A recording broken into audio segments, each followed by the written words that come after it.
Hey guys, how's it going? Hope you're doing well. My name is Crown, and today I'm going to read you some very interesting stories that I hope that you're gonna love. And now, without further ado, let's go!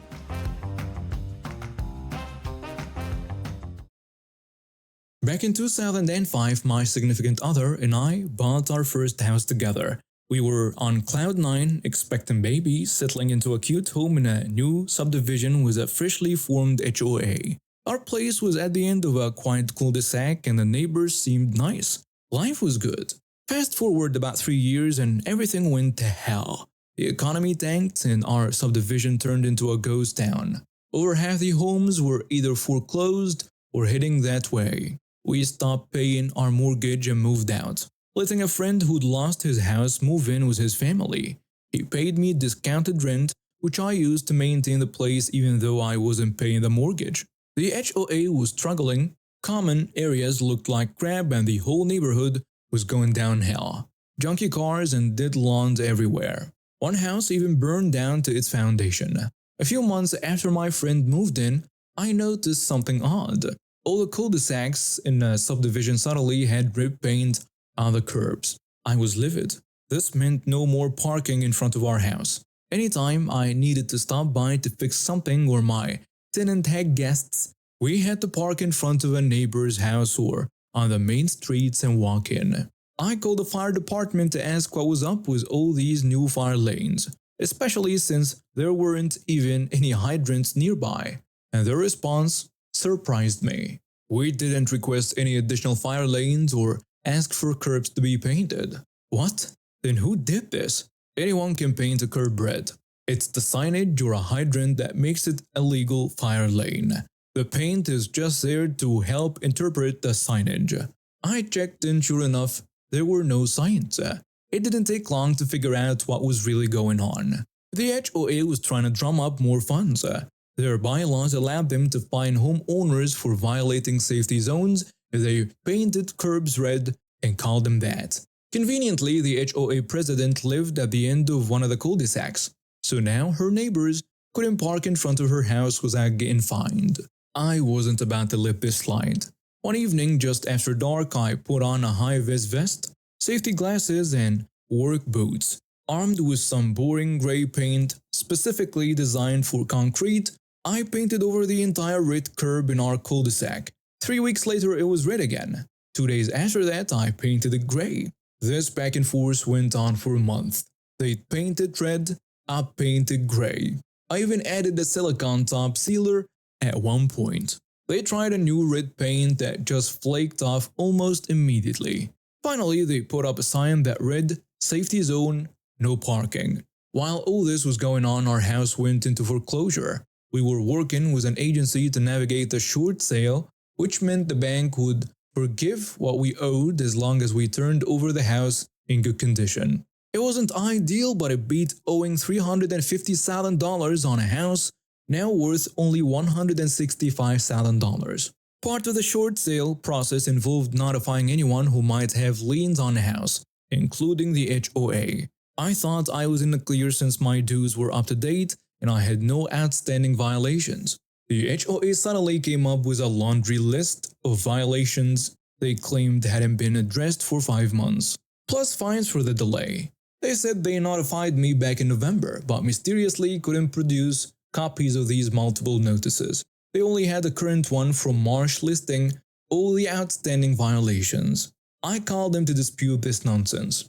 These violations are ridiculous. The black stains on a driveway are just tire marks from driving into the garage. They are still unsightly and need to be addressed. And the unapproved tree? You did approve it. Here is a copy of the plan with your signature on it. We'll need to review that. The missing bushes?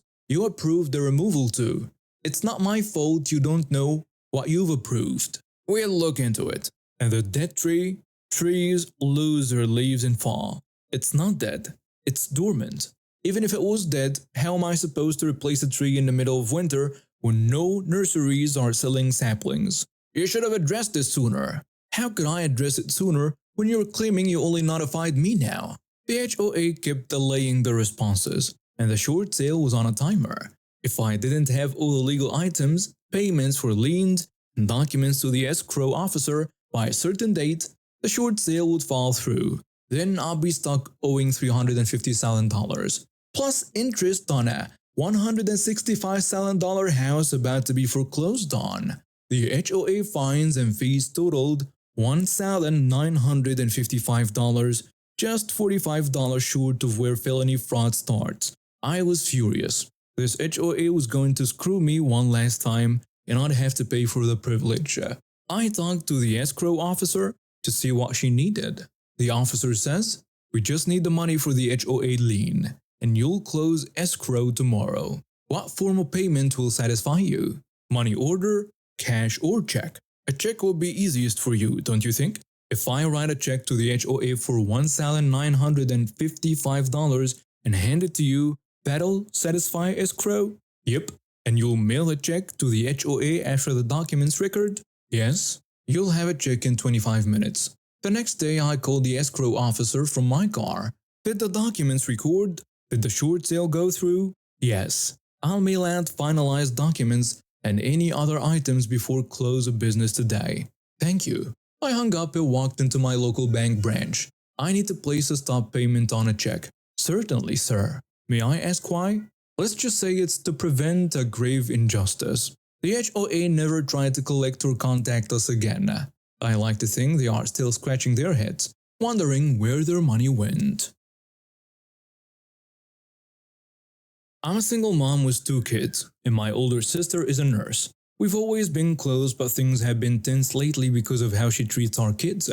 My son, who's 8, has severe allergies. Peanuts, shellfish, you name it. It's been tough, but we've managed. My sister's daughter, who's 6, doesn't have any health issues. Lately, my sister has been saying my son is over-dramatic about his allergies. She thinks he's trying to get attention because her daughter doesn't need as much care. It's ridiculous, but I try to ignore it for the sake of family peace. Last weekend, we had a family barbecue. I brought safe food for my son, but somehow he got exposed to something he's allergic to. Maybe cross-contamination, I don't know. But suddenly he started having trouble breathing. I panicked. The closest hospital was the one where my sister works in the emergency room. I thought, great, at least she'll be there to help. We rushed into the ER, my son wheezing and his face swelling up. I saw my sister at the nurse's station and ran over. "Help, it's an allergic reaction." "Oh, come on, he's fine. You're overreacting again." "What? No, look at him. He needs help now. He's just putting on a show. My daughter never does this." My son was getting worse by the second and she was comparing him to her daughter. "Are you crazy? He can't breathe. Stop babying him. This is why he keeps faking these allergies." By this point, other nurses and doctors were staring. I lost it. "What is wrong with you? He needs epinephrine now. Do your job. Don't tell me how to do my job. I'm the nurse here. Then act like one. Help him." She just rolled her eyes and turned away. I was beyond furious. My son was in danger and she was letting her jealousy and entitlement get in the way of helping him. I started yelling at the top of my lungs. "My son is having a severe allergic reaction and this nurse is refusing to treat him. Someone help us." Finally, another nurse rushed over with an EpiPen. Within minutes, a doctor was there too and they started treating my son properly. I was so relieved, but also livid at my sister. The hospital administrator came down to see what all the commotion was about. I told him everything. How my sister refused to help, how she accused my son of faking, and all of it. He looked shocked and angry. "Ma'am, I assure you this is not how we treat patients here. We'll be investigating this immediately." My sister tried to defend herself, but it was too late. Other staff had witnessed her behavior, and apparently it wasn't the first time she'd done something like this. "You're overreacting. I was just trying to teach the boy not to be so dramatic." "This is not your job. Your job is to treat patients, not judge them. You're suspended pending a full investigation." My sister's face went pale. She started yelling about how unfair it was, how I was ruining her career, how her daughter would suffer because of this. But I didn't care. All I cared about was my son, who was finally starting to breathe normally again. As we left the hospital later that day, my son safely treated and recovering, I saw my sister being escorted out. She glared at me, but I just walked past her and I was done with her entitlement and jealousy. Over the next few weeks, I got calls from the hospital administration and even the nursing board. They wanted statements about what happened. Apparently, there have been other complaints about my sister's behavior, but this was the final straw.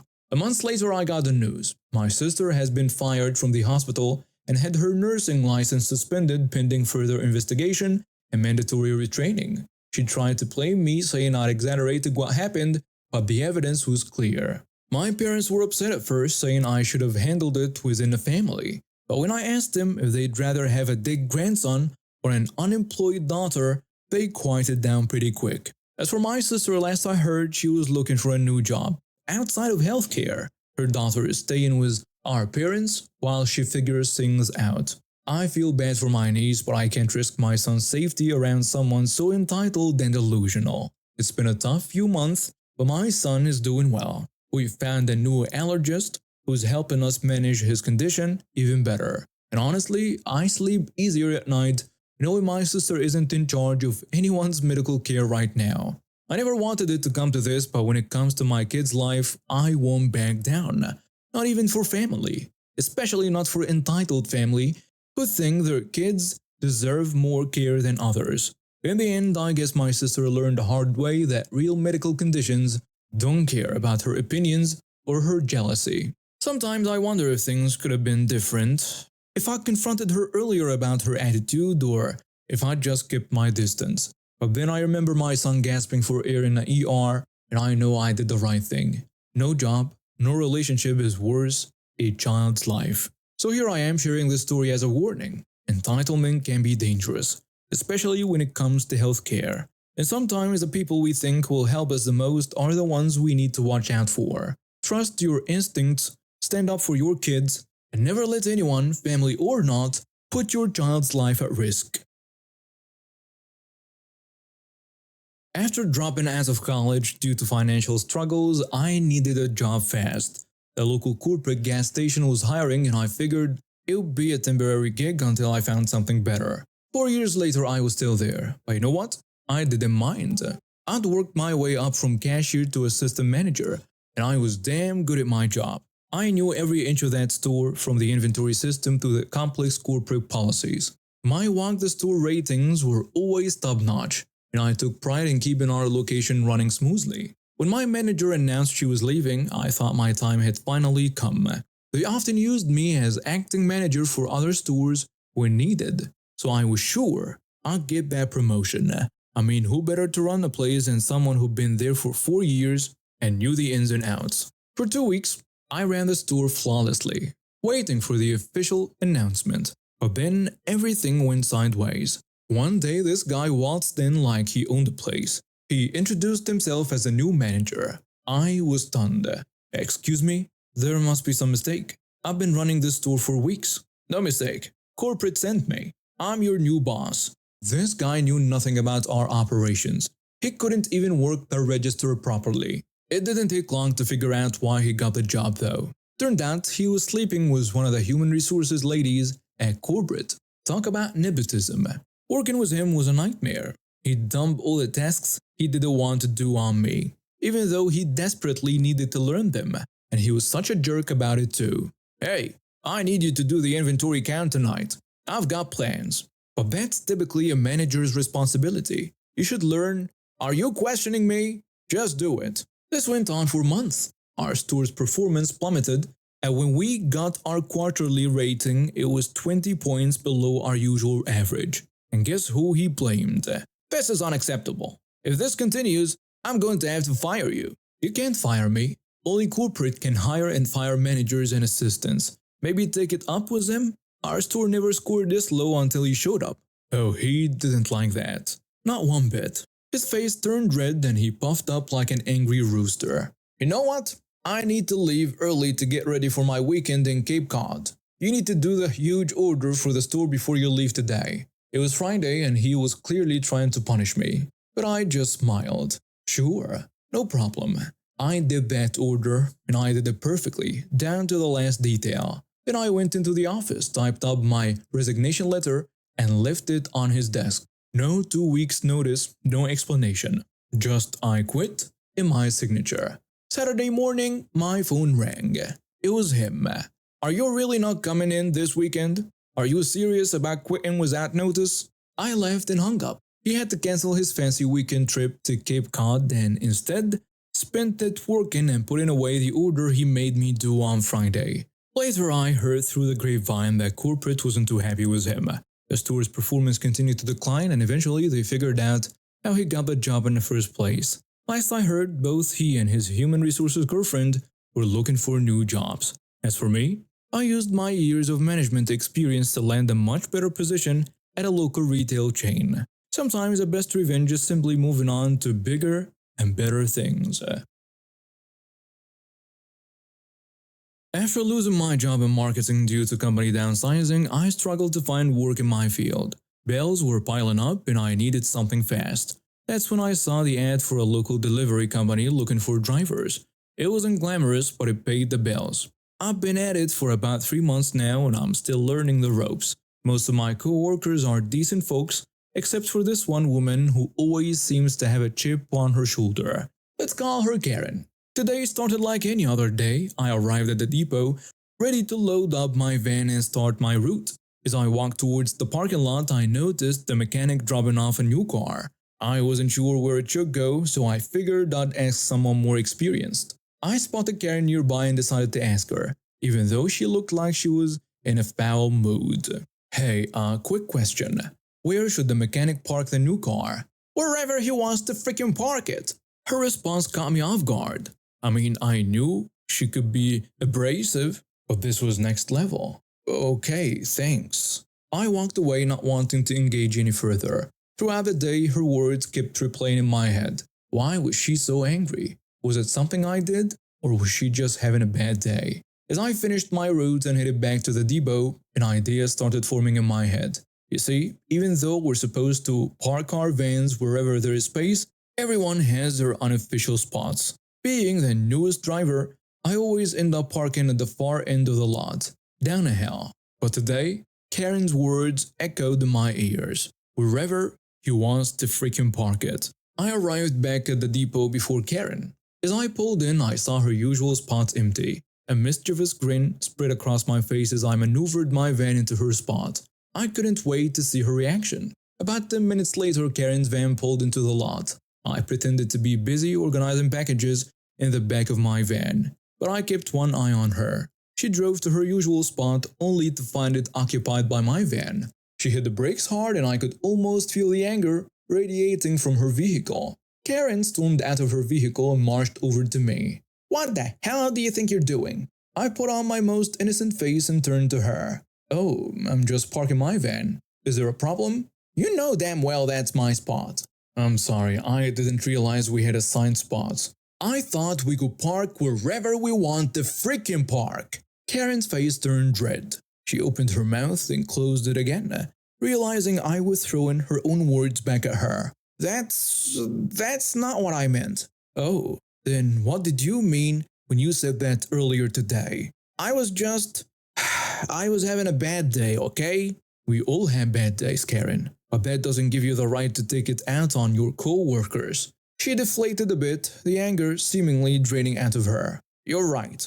I shouldn't have snapped at you like that. I nodded, appreciating her admission. Thank you for apologizing. I understand bad days happen, but a little kindness goes a long way. Yeah, I guess it does. I'm sorry, it won't happen again. Apology accepted. And don't worry, I'll move my van. Your spot is all yours. I moved my van to my usual spot down the hill. The next day when I arrived at work, I was surprised to find Karen waiting for me in the parking lot. Hey, I wanted to talk to you for a minute. Sure, what's up? I've been thinking about yesterday and I realized I owe you a better apology. I've been going through some personal stuff and I've been taking it out on everyone around me. That's not fair, especially to you newer folks who are just trying to learn the ropes. I was taken aback by her honesty. I appreciate you saying that. It means a lot.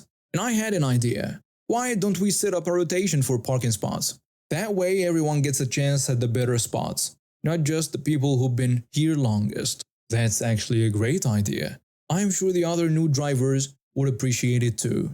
Great. I'll bring it up at the next team meeting. And hey, if you ever need help with anything, don't hesitate to ask, okay? As I watched Karen walk away, I smiled.